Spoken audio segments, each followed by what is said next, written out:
Dr Kiera Ward, and I met her I think it was online. No, I met her in Galway. We did an event like this, and of course a few months later everything went into lockdown, and at the time I think she was still finishing her PhD, and she's now what's known as an exercise physiologist. But in order for her to do that, she actually did a lot of work that overlaps with space, and she's also a mad space nut as well. So can you please welcome to the stage Dr Kiera Ward.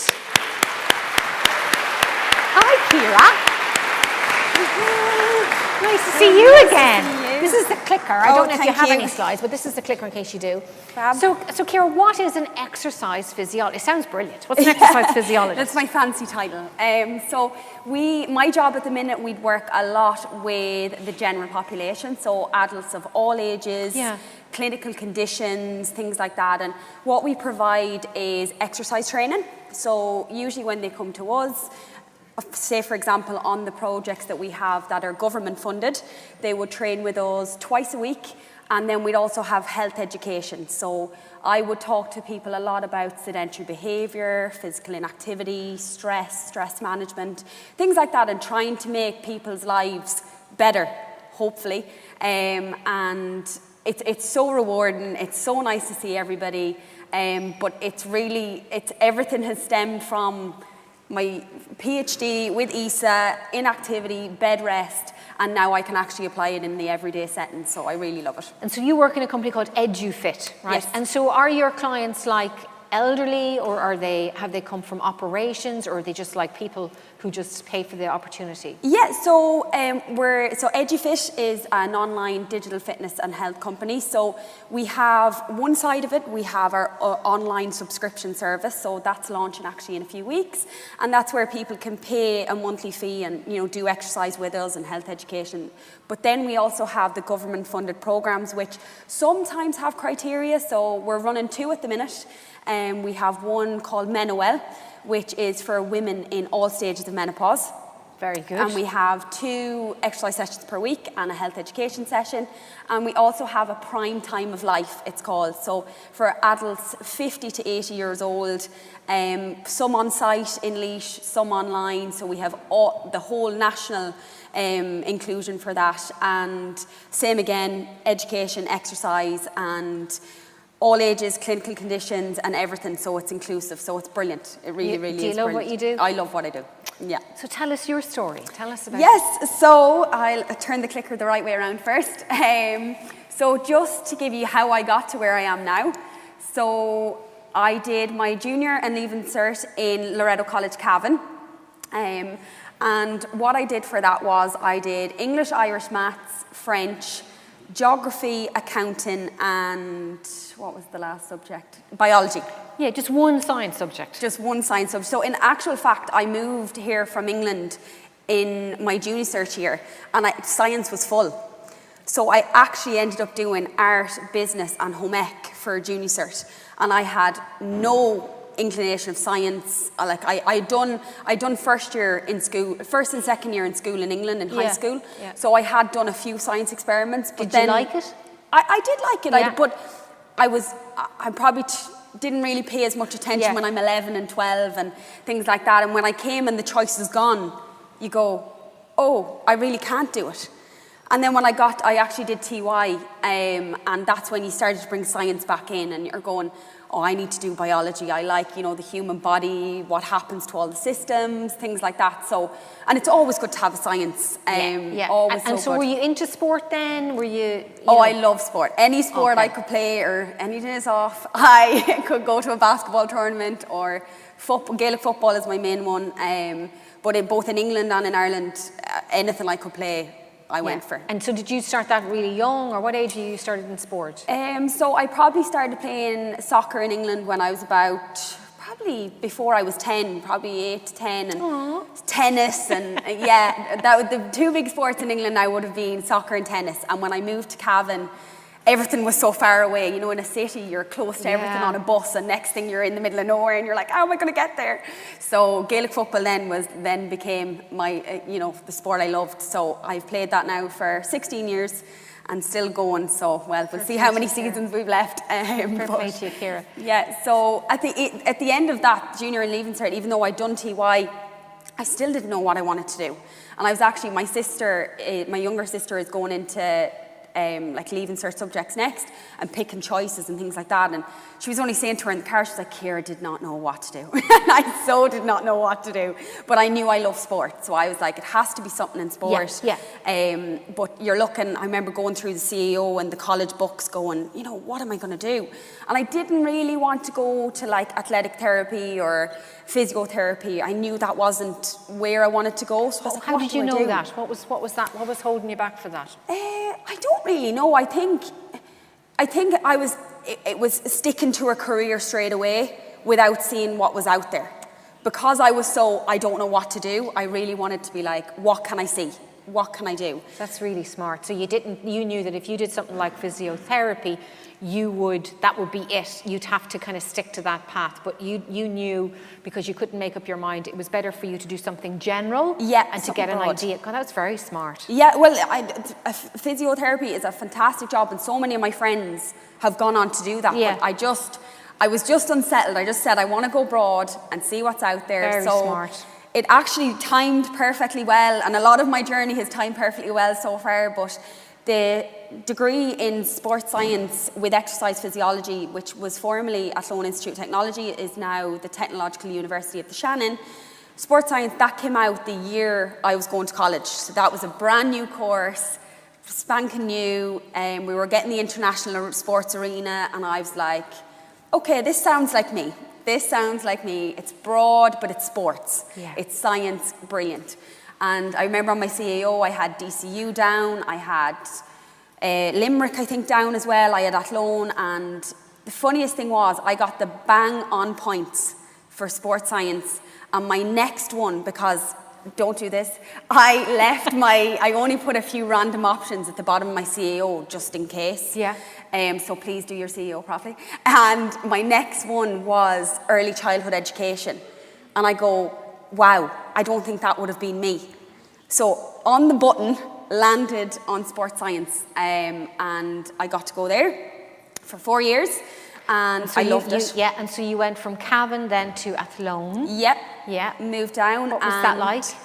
It was good because like we'd only moved to Ireland like just before that, so I was kind of going, how do I get there? You know. Yeah. But you know, obviously buses and friends with cars and the whole college experience, and you know, we were in a little Ford Fiesta and there was about 5 of us, and I was going, oh, how are we going to fit in this? And the bags were on top of us, but it was all the experience of going to college and everything, so I loved it. And anyone who's interested in sports science and with exercise physiology, it's broad spectrum first. So you have like biology, biochemistry, physiology, which is the study of how the human body works. And then as the years progress, the more applied you go. So you go to your like sport and exercise physiology, physiology of a high performance athlete. You go to your clinical populations. And when I got to those few modules, I was like, yeah, I think this is me. This is me. I want to work with people, clinical conditions, physiology. I was like, yeah, I've got it. So a lot of the class would have gone, it's kind of a 50-50 split. You'd have your strength and conditioning specialists, so all those that would take teams or individual athletes, and then there's the training kind of thing. Exactly, Yeah. And then there's the clinical side where injuries and and then hospitals and clinical conditions and all that. So I knew then that was my side that I wanted to go on. So I was very lucky to get a placement in DCU, and it was with DexLife, it was called. So it was a European-funded diabetes prevention study. And that's where I really got into the lab, and we did a lot of blood tests with them. So they're called oral glucose tolerance tests, which actually ended up in my PhD, which is mad. So you'd bring somebody in fasted, and you'd take fasting blood samples, then you'd give them a glucose drink, and we take blood samples every half an hour, and we see how their body reacts to glucose. So was it diabetes type of thing? Yeah, exactly. Yeah, so if somebody now is being screened for diabetes or gestational diabetes, they'd have this test in the doctors in Ireland. So really, really applied. And we do like DEXA scans, so looking at muscle mass, fat mass, bone. We do a VO2 max test, so putting people on a treadmill test and seeing what their capacity was, things like that. So that's, after I came out of that, I was like, I need to find a career in this. But in Ireland, not really recognised just yet, sport and exercise physiology. In my role, very lucky I am. But a lot of my friends would have gone to like England or the US, or but it is coming up in Ireland. It's really becoming big now. But that's then when I moved on to doing a PhD. So I didn't, at first it was a master's, and I saw the opportunity on Twitter, so I'll talk to you about that at the end, because that's one of my big tips. And the opportunity came out for it was first a master's with the European Space Agency, and I was like, what is this? Like, wow. So up until now, where's your interest in space, or is there any interest in space? At that point, I didn't know there was any connection between sports science and space. And were you interested in space even? No, not really? No, I really? wouldn't. Okay. I'd know about it, and I'd see. I remember being in America in 5 in Florida and watching a space launch, and I can always remember the rocket going up, but never, like, not big interest at that point. And then the master's, which turned into a PhD then, which I was so lucky, it was funded actually by the European Space Agency and Enterprise Ireland.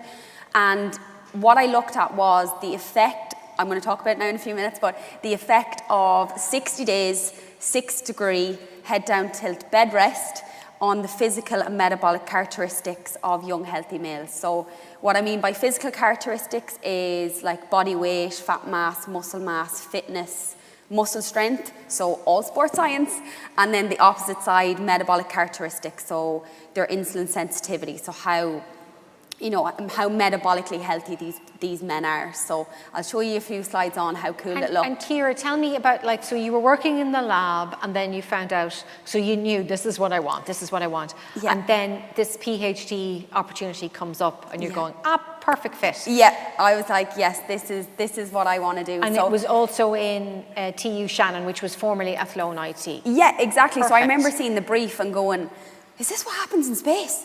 Like, all these things happen. So it's nearly like the direct opposite of what happens to people when they exercise. So when we exercise, we get healthy, we build muscle mass, we build fitness, we build bone, all these things. We've got metabolic health benefits and things like that.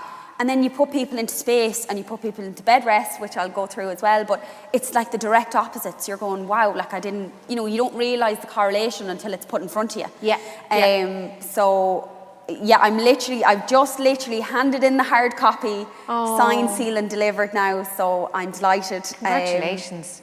But it was such a topic, I was so lucky, and I'll show you the venue now on the next few slides. Brilliant.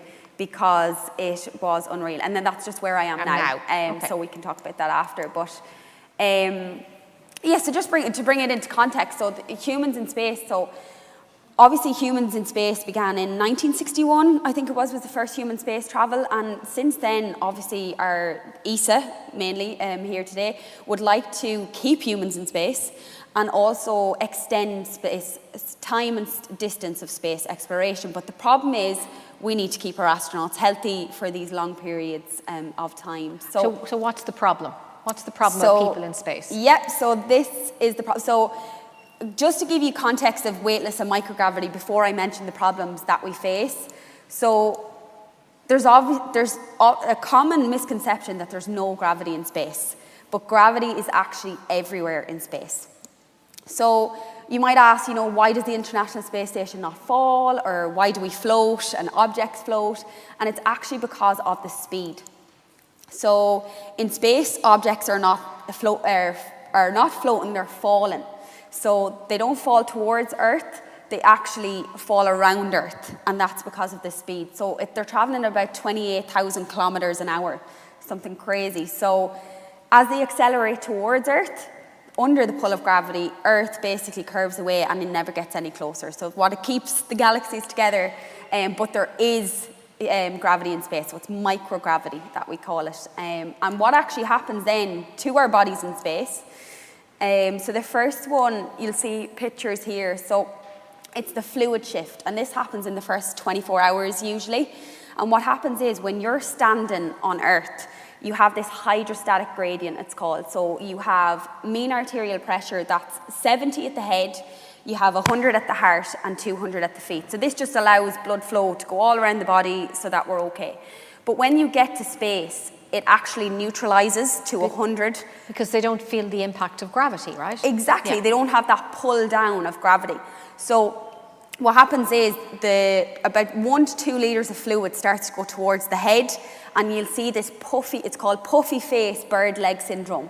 So their legs will reduce in volume because of the fluid, and it'll actually go to their head. So astronauts usually have like nasal congestion or headaches or things like that, but it should subside in about 24 hours, but they lose about 17% of plasma volume and about 10% of blood volume. So that has implications for the cardiovascular system. In particular, they have reduced fitness, so reduced aerobic fitness. There's also, with space, you have muscle atrophy, so the loss of muscle mass, and you also have muscle fiber changes. So we have 2 main types of muscle fibers. So we have the slow type oxidative and the fast type glycolytic. And there's a transfer from slow oxidative to fast twitch glycotic, and an increase in mix of both fibers. So basically what this means is these fibers, the type 2, are more tired, you can get tired quicker. They don't have the desirable metabolic adaptations. So it's not good for our health. So we're losing our muscle mass, but we're also losing function. So the muscle actually becomes a different kind of muscle in order to cope with the way the lack of gravity feels on the body. Yeah, exactly, wow. Exactly. And then one of the other big ones is bone loss. Yeah. So usually on Earth, if someone has osteoporosis, they'd lose about 1 to 2% of bone mass per year. But an astronaut can actually lose that in a month. Wow. On space. So this, all them things are, as such, astronauts, we always say, are healthy, but their health gets worse. So they will never, they're okay once they're up there for 6 months, they'll come back and they'll be okay, but their health would have still significantly changed. Yeah, wow. So the good news is, us as exercise physiologists, exercise is a big countermeasure of spaceflight. So you'll see here, these are the 3 exercise devices on the International Space Station. So you have Tim Peake there, who was on Expedition 37, I think it was, and he ran the London Marathon on the treadmill live from space. In the middle, there's astronaut Samantha Conferetti. And currently commander. Yes, first ever female European commander. Yeah, exactly. She's actually on the International Space Station right now. And she's actually documenting most of her trip on Twitter, which is great. She's doing a fantastic job. Fantastic. She had exercise up the other day, and so he's actually cycling there without a seat. So he's no seat. And that's what. So currently, astronauts spend 2.5 hours per day, 6 days a week. That's a lot. It's a lot of exercise, and it's astronauts have really busy schedules. So that's a significant amount of time that they actually spend exercising. So at the minute, there's just recently been a protocol that's been tested in space, which is the sprint protocol. I don't know if you've heard it. So on Earth in the last few years, we've really tried to move from aerobic training, so like running, walking, dancing, all them cycling, swimming. We've tried to bring it down to high intensity interval training. So that's your short bouts. So that can be, you can have your sprint interval training, really short, long recovery, or high intensity where you're like, it could be 4 minutes on, 4 minutes off, 3 minutes on, 3 minutes off, things like that.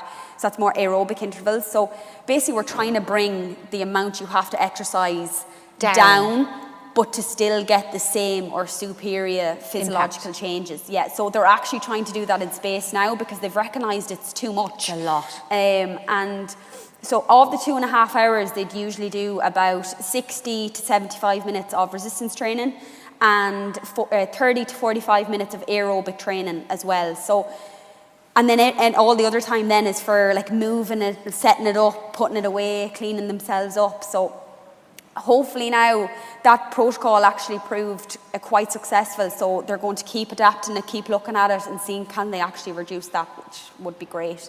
And that has implications then on Earth as well. Yeah. So I hope I'm not doing bad time here. No, you're grand, we're away. fine. We've still got another 10 minutes. You're okay. Perfect. This is fascinating. So this was your PhD? This was my PhD. So this is the ground-based model of spaceflight. And the reason that the European Space Agency use ground-based models is because space research is hard.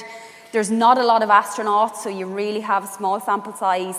And these studies happen in different centres. The study I was involved in was at the German Aerospace Center in Cologne in Germany. And there's also a facility, CNS in France, but the German one was this one, and it's head down tilt bed rest. And so what's happening here is just that, so ground-based model of spaceflight means is these are experiments that we do on Earth as to simulate what happens to the body in space. Exactly. Okay, cool. Exactly, yeah. And it allows us to test things like exercise. Yeah. And if the exercise works, then, you know, we can adapt it for the International Space Station eventually. So the ground-based models are fantastic. So they're actually conducted at the 6-degree head-down tilt angle. So your head is slightly lower than your feet. So if you've ever, you know, if you're ever leant off the side of the sofa to pick up the remote and your head's gone a bit dizzy, or on monkey bars, that's how they will feel for the first few hours, just while they get this fluid shift. So the reason for the 6-degree head down tilt is to allow or to simulate the fluid shift that happens to the astronauts in space. Wow, okay. But there's one of the subjects there now in his bed. So they all have 1 or 2 pillows, so the angle can be slightly different, but it's all standardized as much as possible. So the particular bed rest study that I was involved in was the RSL bed rest study, it was called. And it was funded by the European Space Agency.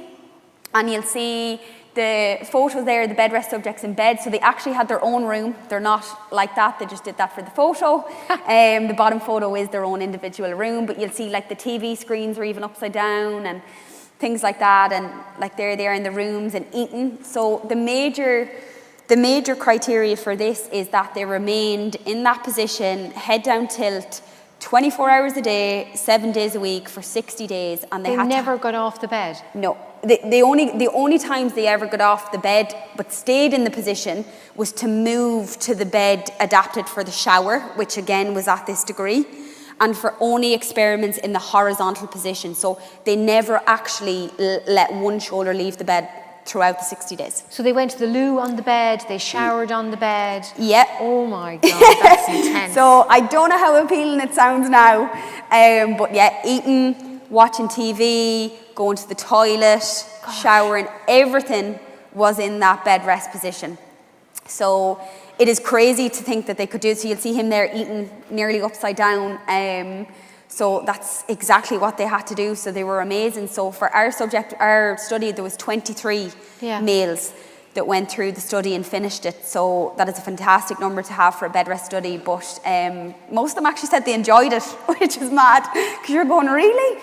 So they usually go for, so what happens is usually when they go through the recruitment, so there's a big stage of recruitment, and you might have seen the newspaper articles, do you want to get paid to stay in bed? And then they hit them with the reality of what's actually happening. But they do 15 days at the facility, and we do all the testing, which I'll show you now. And did you get to go to the Astronaut Centre in Cologne then for this? Yeah, wow. I actually did. So the facility itself, I actually don't have a picture, but it's the top of it is overground, but the facility's underground. That's right. And it's all like cool green corridors. Ooh. And all. It's like a mini hospital. It's unreal what it is. And yeah, they come to the facility for 15 days. They do the experiments. Then they go into bed for 60 days, and then they do 15 days afterwards where we repeat all the experiments. So I'll show you in a few slides now what we actually did. But they also receive a controlled and individualised diet throughout the study. And what we actually did for this one was we maintained fat mass.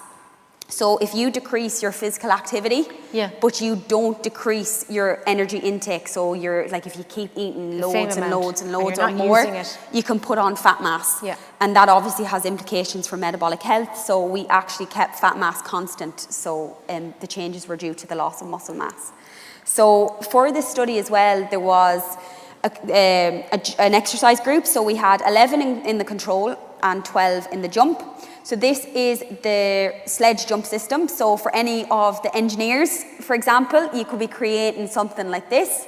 And this is the sledge jump system that the force plate is on the bottom, so where his feet are, and there is a harness behind him and a headrest, and it slides up and down on wheels, so you can see the action on the left. And what they do is they performed approximately 48 jumps, so like a squat down, jump up in this position, and also some hops, so as if you were doing a pogo jump. Wow. So every session, about 48 jumps, 20 hops against about a resistance of 80% of their body weight. So obviously in space, they'd have to do it against a load to give them that gravitational force. So that was the countermeasure. But the experiments that we did then, so the bottom muscle biopsy picture is hopefully okay for those who don't like to see anything too gory. I tried to do my best on this one.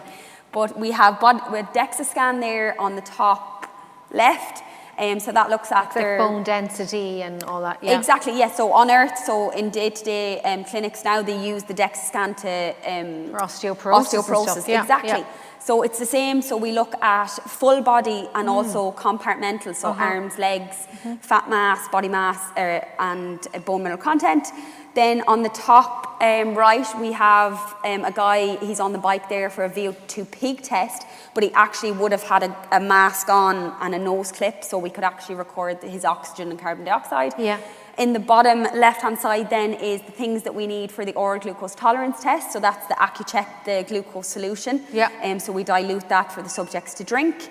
And then we put the blood samples through a centrifuge, so it spins like mad, and then the yellow liquid is either the serum or the plasma. So in this case, it's serum because it's in a red tube, and we take the serum out of that, so we aliquot it into little tubes, and that's how we measure the proteins or things that we want to look at. Yeah. And then the last picture then is the muscle biopsy. So our research team in DCU actually took the muscle biopsy samples, so they took one from the vastus lateralis, or the top quadriceps muscle, and also the soleus muscle, so like this at the back. So like the side of the calf. So they were looking at the skeletal muscle changes for that. So what we actually found and what happens, there was a significant reduction in body weight and muscle mass. So the control group lost about 4 kg of muscle mass in 60 days, which is huge, and most of that coming from the lower limbs. Wow. There was a reduction in muscle strength, so mainly again we looked at lower limb strength, a reduction in fitness. Obviously. Yeah. And also a reduction in insulin sensitivity. So their metabolic health had started to decline. So these were healthy male subjects, lean, everything healthy, and they still declined their physiology. But what was great was the reactive jump training, even though it was such a small, I think they did about 4 minutes of maximal work per session. And it actually attenuated the loss of body weight, lean mass, muscle strength, and aerobic fitness. And attenuated means it improved it? Yes, so it still decreased, but to a lesser extent than, so I think it was like 1 to 2 kg for muscle mass loss, where the control group was 4 kg. So there's a big difference for such a small thing. So what I do now is ESA's motto, so life in space for life on Earth. Very good, Yeah, really, really good. So we use this, I don't know if you've ever heard of the researcher Joan Vernikos. She describes it as the gravity deprivation syndrome. So she has the astronauts, microgravity. Then you have people who are highly sedentary and physically inactive. So for example, if you sit down, so sedentary means like behavior, sitting down, lying down, so low energy expenditure. Physical inactivity then is taking part in less than 150 to 300 minutes of exercise per week.